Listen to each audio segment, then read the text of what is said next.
माननीय अध्यक्ष महोदय, મને વર્ષ 2024-25ના કેન્દ્ર સરકારના પશુપાલન અને ડેરી મંત્રાલય વિભાગ નિયંત્રણ હેઠળ માગણીઓમાં ચર્ચા લેવા માટેનો મોકો આપ્યો એ બદલ અમારા નેતા રાહુલજીનો ખૂબ ખૂબ આભાર માનું છું। આ વિભાગમાં 7,137.68 કરોડની ફાળવણી કરવામાં આવેલી છે, તેને વધારવામાં આવે।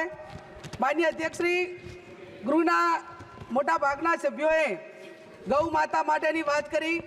હું પણ ગૌ માતાની વાત કરવા માગું છું કે દેશના સાધુ સંતો મહંતો જ્યોતિષપીઠના શંકરાચાર્ય સ્વામી અવિમુક્તેશ્વરાનંદ સરસ્વતી મહારાજ પદયાત્રા કરીને ગૌ માતાને રાષ્ટ્રીય માતાનો દરજ્જો આપવા માટે સરકાર પાસે માગણી કરી રહ્યા છે।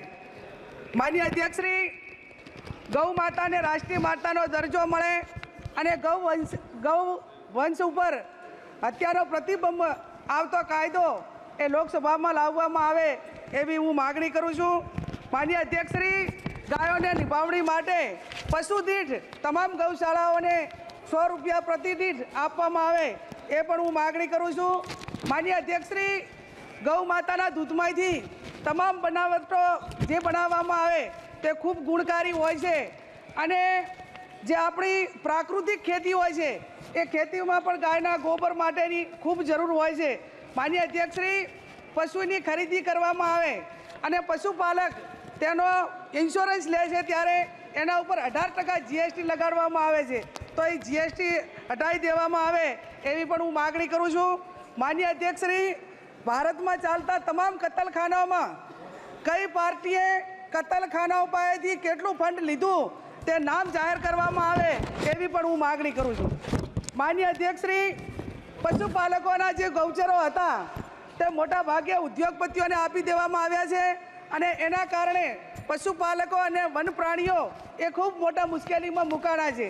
ત્યારે માનનીય અધ્યક્ષશ્રી, આપના માધ્યમથી માગણી કરું છું કે જે ગૌચરો છે એ ઉદ્યોગપતિઓને કેમને ન આપવામાં આવે અને એના ઉપર જે સુપ્રીમ કોર્ટને પ્રતિબંધ નાખેલો છે એને યથાવત રાખવામાં આવે એવી પણ હું આપની પાસે માગણી કરું છું।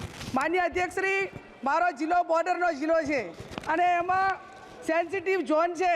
આ ઝોનમાં જે જંગલી પ્રાણીઓ છે એ પ્રાણીઓને જે જમીન ફાળવેલી છે એમાં મોટા ભાગે ઉદ્યોગો મીઠાના ઉદ્યોગો આવેલા છે, એના ઉપર પ્રતિબંધ મૂકવામાં આવે। માનનીય અધ્યક્ષશ્રી, મારો જિલ્લો એ પશુપાલન સાથે સંકળાયેલો છે અને પશુપાલન સાથે સંકળાયેલો છે ત્યારે મારા જિલ્લામાં બનાસકાંઠા જિલ્લાના ધાનેરા, દાંતીવાડા, પાલનપુર આ તાલુકાઓમાં સિંચાઈની વ્યવસ્થા નથી, એના ઉપર સિંચાઈની વ્યવસ્થા કરવામાં આવે એવી પણ હું આપની પાસે વિનંતી કરું છું।